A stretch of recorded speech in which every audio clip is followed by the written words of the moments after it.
5,000 रुपए की एसआईपी अगर आप करते हो, तो अगले कुछ सालों के अंदर आप देखोगे कि 1 करोड़ 5 लाख रुपए के आसपास में हमारी जो धनराशि तैयार हो जाती है। आज के इस वीडियो के अंदर मैं आपको इसी के बारे में बताने वाला हूँ कि एसआईपी क्या है, किस तरीके से आपको इन्वेस्ट करना है, इसके अंदर क्या-क्या रिस्क इन्वॉल्व होते हैं जिनको भी आपको ध्यान रखना है, क्या-क्या आपको फ़ायदे मिल जाते हैं। तो एसआईपी करने के लिए सबसे पहले तो आप सभी के पास में एक डीमैट अकाउंट होना चाहिए, जो कि आप एंजल वन, आप स्टॉक या फिर ग्रो के अंदर ऑनलाइन प्रोसेस से अपना जो डीमैट अकाउंट है, फ्यू मिनट के अंदर फ्री में ही ओपन कर सकते हो। अब इस वीडियो के अंदर जैसे कि मैं एंजल वन की एप्लीकेशन को यूज़ करने वाला हूँ, किसी भी एप्लीकेशन के ज़रिए आप इन्वेस्ट करोगे, सेम प्रोसेस होने वाला है। तो यहाँ पर हमें म्यूचुअल फंड की टैब पे क्लिक करना है। अब आप देखोगे कि यहाँ पर आप सभी के सामने कई सारे एसआईपी वाले फंड दिखाए जा रहे हैं, जहां पर आप देखोगे ट्रेंडिंग ये चल रहे हैं। यहाँ पर कई सारे लोग इसके अंदर इन्वेस्ट कर रहे हैं। यहाँ पर आप देखोगे कि 167% इंक्रीज हुआ है इधर इन्वेस्टमेंट एसआईपी में। तो यहाँ पर ये फंड दिखाया गया, जिसमें कि आप देखोगे कि मात्र 100 रुपीज से आप अपनी जो एसआईपी है वो शुरू कर सकते हो। और यहाँ पर 3 ईयर के अंदर जो रिटर्न इस फंड ने बनाए हैं, तो आप देखोगे जो कि 30% पर एनएम के हिसाब से रिटर्न यहाँ पर मिले हैं। इसी तरीके से एलआईसी का फंड आप देख सकते हो, आपकी जो एसआईपी है 500 रुपए से ही शुरू हो जाती है। तो यहाँ पर किसी भी फंड के अंदर आपको इन्वेस्ट करना है, तो उनके जो आइकन है यहाँ पर दिखाए गए, आप किसी भी फंड के ऑप्शन पे क्लिक करके इन्वेस्ट कर सकते हो। आपको यहाँ पर किसी भी टाइप के फंड में इन्वेस्ट करना है, जैसे कि index fund, mid cap, small cap या फिर लार्ज कैप, मल्टी कैप, इस तरीके के जो इंडेक्स फंड है उनमें अगर आपको इन्वेस्ट करना है, तो यहाँ पर व्यू मोर के ऑप्शन पे क्लिक करोगे तो म्यूचुअल फंड की एक पूरी लिस्ट आ जाएगी, जहां पर आप देखोगे जो भी सेक्टर्स मैंने बताए थे, यहाँ पर स्मॉल केस हो गया, मिड कैप, ये सारे ऑप्शन यहाँ पर दिए गए। आप किसी भी ऑप्शन पे क्लिक करके उस सेक्टर के जो भी फंड है उनके आप नाम यहाँ पर देख सकते हो। एक चीज आपको बता देता हूँ, ये एक एजुकेशनल वीडियो है। यहाँ पर जो भी पास्ट के रिजल्ट मिले हैं आपको यहाँ पर दिखाया जा रहा है। किसी भी फंड को मैं रेकमेंड नहीं कर रहा हूँ, आपको अपने विवेक के अनुसार यहाँ पर इन्वेस्ट करना है। स्मॉल कैप वाला फंड दिखाया गया है, इसमें अगर आपको इन्वेस्ट करना है तो यहाँ पर आप देखोगे कि एसआईपी आपकी मात्र 100 रुपीज से शुरुआत हो जाती है। तो डायरेक्टली यहाँ पर आप एसआईपी कर सकते हो, लेकिन एसआईपी स्टार्ट करने से पहले सबसे पहले तो फंड के बारे में आपको डिटेल में जानना चाहिए कि इस फंड के अंदर कोई लॉक इन पीरियड तो नहीं है, एग्जिट लोड तो नहीं है। तो यहाँ पर अगर आप फंड के आइकन पे क्लिक करोगे तो अब आप देखोगे कि फंड की जो परफॉर्मेंस है वो आपको यहाँ पर दिखाई गई है। इसी के साथ में जो एनुअली रिटर्न मिले हैं, आप देखोगे कि 30% के जो रिटर्न यहाँ पर पास्ट के अंदर मिले हुए हैं, 3 ईयर, 5 ईयर, इस तरीके से आप यहाँ पर चार्ट में जो भी फंड ने परफॉर्म किया है उसके जो रिटर्न हैं आप देख सकते हो। यहाँ पर आपको एनएवी दिखाई गई। ये जो फंड है जितना पुराना होगा, जितने अच्छे रिटर्न इसने दिए होंगे, उसके हिसाब से ये जो एनएवी है ये चेंज होती रहती है, जो कि मार्केट पे डिपेंड करता है। अगर किसी दिन मार्केट डाउन है तो ये एनएवी आपको सस्ते रेट पर मिल जाती है। नीचे की तरफ आपको एसआईपी कैलकुलेटर दिया गया है, जहां पर आप, तो जैसे कि यहाँ पर आपको बताया गया है मंथली अभी मिनिमम 100 रुपीज सेलेक्ट है, तो मैं इसको चेंज करता हूँ कि मिनिमम 2,000 रुपए की हम एसआईपी कर पाए। यहाँ पर 5 ईयर के लिए एसआईपी हम करने वाले हैं। उसके हिसाब से आप देखोगे कि फंड की जो वैल्यू है 3,41,000 रुपीज के आसपास में है।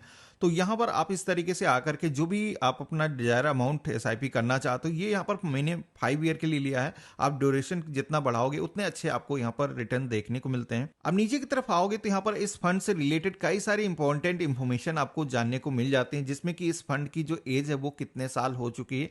तो अभी आप देखोगे इस फंड को लॉन्च हुए 11 ईयर हो चुके हैं। इस फंड की करंट में टोटल वैल्यू कितनी है, करोड़ में यहाँ पर दिखाई गई है। लॉक इन पीरियड तो नहीं है, तो यहाँ पर ये चीज आपको ध्यान रखना है, जब भी आप एसआईपी के अंदर इन्वेस्ट कर रहे हो तो यहाँ पर लॉक इन पीरियड नहीं होना चाहिए। नहीं तो अगर आपको कभी भी पैसे विड्रॉल करना है तो आप विड्रॉल नहीं कर पाओगे। यहाँ पर आप देखोगे कि नील है, तो हम ये जो पैसा है कभी भी अगर हमें जरूरत पड़ जाती है हम निकाल सकते हैं।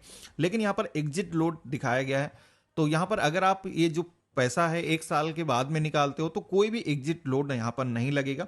लेकिन 1 ईयर के अंदर अगर आप ये जो पैसे हैं विड्रॉल करते हो तो यहाँ पर आपको 1% का एग्जिट लोड लगने वाला है। एक्सपेंस रेशियो भी काफी बड़ा अहम रोल प्ले करता है। ये जितना ही कम हो उतना ही अच्छा होता है, क्योंकि ये जो फंड है एक फंड मैनेजर के द्वारा ऑपरेट किया जाता है, जो कि फंड मैनेजर की डिटेल यहाँ पर आप देख सकते हो। इनका एक्सपीरियंस कितने सालों का है, इनकी सैलरी और जो भी इस फंड को मैनेज करने के लिए एक्सपेंस होते हैं वो यहाँ पर एक्सपेंस रेशियो के अंदर दिखाया जाता है। इसी तरीके से कई सारी इंपॉर्टेंट इंफॉर्मेशन यहाँ पर आपको जानने को मिल जाती है।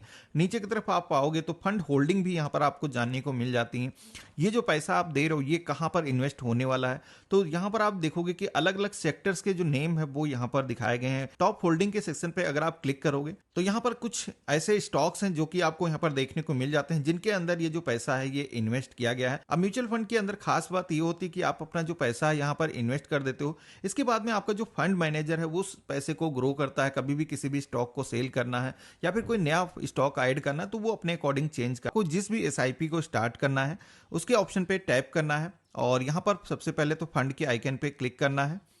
यहाँ पर अब आपको इन्वेस्ट के ऑप्शन पे क्लिक कर देना है। अब आप देखोगे कि यहाँ पर एक ऑप्शन मिलता है वन टाइम, यानी कि लमसम अमाउंट। अगर आप इन्वेस्ट करना चाहते हो, आपके पास में एक बल्क में अमाउंट आया है जिसको आप म्यूचुअल फंड के अंदर डालना चाहते हो, तो यहाँ पर आप वन टाइम वाला ऑप्शन सेलेक्ट कर सकते हो। अब जैसे कि मैंने यहाँ पर अमाउंट फिल कर दिया है 500 रुपये हर महीने मुझे एसआईपी के अंदर डालने हैं। आप चाहो तो 5000 या फिर जितना भी अमाउंट आप डालना चाहो इसके अंदर एसआईपी के अंदर डाल सकते हो। यहाँ पर आपको डेट चूज करने का ऑप्शन मिल जाता है, जिसमें कि आपकी सैलरी जिस भी डेट को आती है उससे 2-4 दिन बाद के आप यहाँ पर ये जो डेट है सेलेक्ट कर सकते हो। यहाँ पर आप देखोगे कि मेन जो कंसर्न आप सभी का रहता है कि ये जो अमाउंट है हम कभी भी विड्रॉल कर पाएंगे। तो यहाँ पर आप देखोगे ये जो पैसा है जब भी आपको जरूरत हो विड्रॉल कर सकते हो, कोई लॉक इन पीरियड नहीं है, किसी भी टाइम आप कैंसिल कर सकते हो। आपको आगे की एसआईपी नहीं जमा करना तो आप कैंसिल भी कर सकते हो। पेमेंट करने के लिए फोन पे, गूगल पे, इसके अलावा नेट बैंकिंग के ऑप्शन आते हैं। तो जिस भी मेथड से आप पेमेंट करना चाहते हो आपको यहाँ पर सिलेक्शन करना है। हमने यहाँ पर पे के ऑप्शन पे क्लिक किया है तो आप देखोगे कि अब हमारे सामने अकाउंट का सिलेक्शन का जो पेज है वो आ चुका है। यहाँ पर आपको एक चीज ध्यान रखना है कि ये जो पेमेंट है आपके उसी अकाउंट से होने वाला है जो डीमेट अकाउंट से लिंक है, नहीं तो आपका जो ट्रांजेक्शन है वो फेल हो जाएगा। तो यहाँ पर राइट अकाउंट का सिलेक्शन करना है अगर आपके एक से ज्यादा अकाउंट है। पेमेंट सक्सेसफुली हो चुका है। यहाँ पर आप देखोगे कि ये जो ट्रांजेक्शन रिसीप्ट है जनरेट होकर के आ चुकी है। यहाँ पर आप देखोगे कि ये जो ऑर्डर है एक्सचेंज के पास में जा चुका है। यहाँ पर जो भी यूनिट अलॉट होंगी उसके बाद में हमारे पोर्टफोलियो में अपडेट होंगी। यहाँ पर एक्सपेक्टेड डेट आपको दिखाई गई है। यहाँ पर जब भी आप ऑर्डर प्लेस कर रहे हो तो एक चीज ध्यान रखना है कि 3 बजे से पहले अगर आप ऑर्डर प्लेस करते हो तो सेम डे में जो भी प्राइस डिसाइड होगा उस प्राइस की ये एनएवी आपको अलॉट हो जाएगी। 3 बजे के बाद में अगर आप अपना ऑर्डर प्लेस करते हो तो नेक्स्ट डे में जो भी एनएवी का रेट होगा उस रेट पर आपको अलॉटमेंट होगा। तो यहाँ पर इस तरीके से ऑर्डर प्लेस करने के बाद में आपको यहाँ पर एक ऑटो पे इनेबल करने का ऑप्शन दिखता है। ये करना बेहद ही जरूरी है। जैसे कि यूपीआई के जरिए है हमने सिलेक्शन कर दिया है। यहाँ पर आपके अकाउंट से 1 रुपए यहाँ पर कट होगा अकाउंट वेरिफिकेशन के लिए। यहाँ पर भी आपको अपना जो मेन अकाउंट है जो कि आपने डीमेट अकाउंट से जोड़ रखा है उसे ही आपको सेलेक्ट करना है। ऑटो पे इनेबल करने के बाद में आप सभी लोग दोबारा से अपने डैशबोर्ड पर आ जाते हो। यहाँ पर आप सभी का जो ऑर्डर है वो आपको देखने को मिल जाता है।